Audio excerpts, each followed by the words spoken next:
En agosto de 1930, un barco noruego de caza de focas se detuvo en una isla del Ártico a buscar agua. Dos marineros subieron por la playa de piedras y encontraron un bote encajado en el hielo. Adentro había un cuaderno, un rifle y un cuerpo apoyado contra la roca. Al lado, una caja de metal con rollos de película sin revelar, congelados desde el verano de 1897. En los próximos minutos vas a ver cómo tres suecos despegaron hacia el Polo Norte en un globo de seda, por qué medio mundo los dio por locos y el otro medio por héroes, y cómo un químico de Estocolmo consiguió sacar 93 fotografías de una película que había pasado 3 décadas bajo el hielo.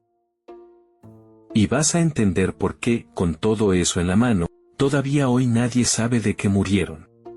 A finales del siglo XIX, el Polo Norte era el último lugar del planeta que nadie había pisado. Una expedición tras otra lo intentó por el camino obvio, barco hasta donde se pudiera y después trineo sobre el hielo. El hielo aplastaba los barcos.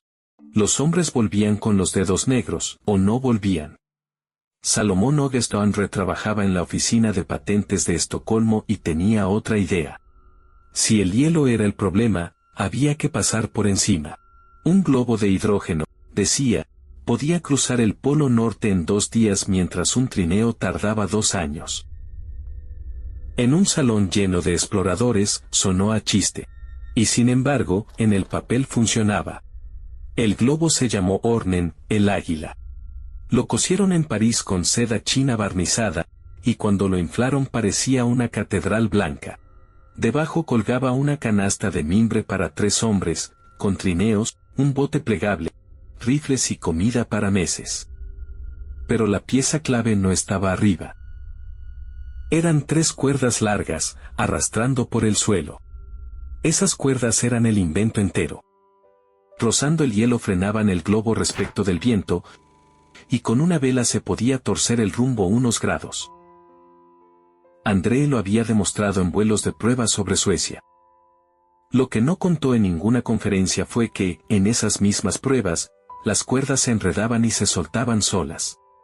Alfred Nobel puso dinero. El rey Oscar de Suecia puso más. En 1896 el equipo montó una casa de madera para el globo en una bahía de Svalbard, esperó todo el verano un viento del sur que nunca llegó, desarmó todo y volvió a casa entre burlas de los periódicos. Volvieron al año siguiente. André viajaba esta vez con 2 hombres mucho más jóvenes, Nils Strenberg, de 25 años, físico y fotógrafo, comprometido con una maestra llamada Anna Charlier, y Knut Frankel, ingeniero de 27, montañista, que entró a último momento. Entró a último momento porque el meteorólogo original, Nils Ekholm, renunció. Ekholm había medido el globo durante el verano perdido de 1896 y encontró algo incómodo. Perdía hidrógeno mucho más rápido de lo prometido. Con esa fuga, calculó, el águila no aguantaría más de 30 días en el aire. André le dijo que se equivocaba. Ekholm se bajó igual. El 11 de julio de 1897 el viento por fin sopló del sur. Cortaron las paredes de la casa del globo a hachazos. Un fotógrafo dejó registrada la escena, el águila subiendo sobre el agua, 3 hombres saludando desde la canasta, y en la orilla los marineros con los sombreros en la mano. El globo bajó de golpe, tocó el agua y volvió a subir. Y en esos primeros minutos pasó exactamente lo que Ekholm no llegó a ver, las 3 cuerdas de arrastre se torcieron sobre sí mismas y se desprendieron. 530 kilos menos. El águila se disparó hacia arriba, libre, sin frenos y sin dirección. Ahí dejó de ser un vehículo, era una nube con 3 hombres adentro. Podían subir y bajar tirando lastre, y nada más. ¿Tú qué habrías hecho en ese momento, todavía a la vista de la costa? Déjamelo en los comentarios antes de seguir. Porque ellos decidieron, y no decidieron volver. Volaron 65 horas. La niebla del Ártico mojó la seda. El hidrógeno se enfrió y el globo empezó a hundirse. Durante las últimas 10 horas la canasta golpeó el hielo una y otra vez, como un puño arrastrado, mientras los 3 tiraban lastre y anotaban todo en sus cuadernos. El 14 de julio soltaron el gas y bajaron. Estaban casi a 83 grados de latitud norte, a unos 500 kilómetros del polo norte y a 300 de la tierra firme más cercana. El globo quedó desinflado sobre el hielo como un animal muerto, y ahí empezó la parte que nadie había planeado bien. Tenían un plan de respaldo, y en teoría era bueno. 3 trineos, un bote de lona, rifles y provisiones para varios meses, más 2 depósitos de comida dejados años antes en 2 islas distintas. El problema fue el peso. Cada trineo cargado pasaba los 200 kilos, y el hielo del Ártico en verano no es una pista lisa. Es un rompecabezas de bloques, canales de agua y nieve blanda. Empezaron a tirar hacia el este, rumbo al depósito de la tierra de Francisco José. Descargaron trineos, tiraron ropa, cortaron el bote para aligerarlo. Avanzaban unos pocos kilómetros por día, empapados, durmiendo en una tienda de seda.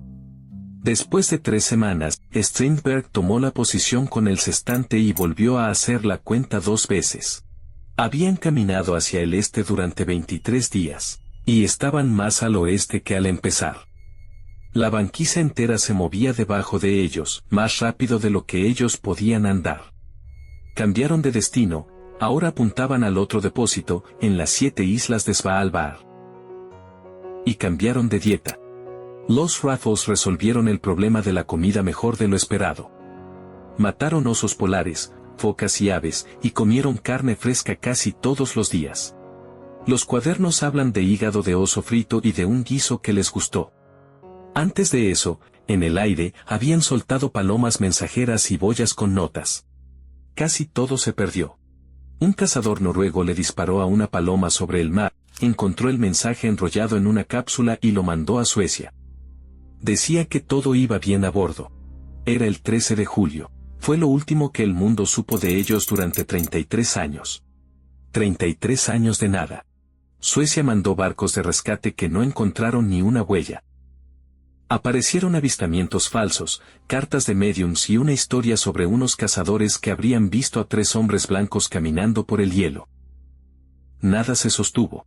La expedición Andrée se convirtió en un agujero de la historia, del tamaño exacto de 3 personas. Lo que había pasado lo sabemos por los cuadernos. En septiembre, el témpano donde acampaban empezó a partirse debajo de la tienda. La corriente los arrastró hacia una mancha oscura en el horizonte, la Isla Blanca, un peñasco cubierto por una cúpula de hielo, sin puerto y sin nada. Desembarcaron el 5 de octubre, levantaron un campamento con el bote y la lona, subieron provisiones, cocinaron. Y las anotaciones se cortan, la última fecha legible de Andrée es del 17 de octubre. Después hay media página de letra deshecha, y nada más. Y ahí quedaron, hasta que el verano de 1930 fue anormalmente cálido y abrió un pasaje de agua libre hasta la Isla Blanca. Un barco noruego de caza, el Bradback, entró con un grupo de científicos a bordo. Iban a buscar agua dulce. Encontraron el bote. Sobre el bote había un bichero con un monograma grabado a mano, el nombre de la expedición polar de Andrée y el año 1897.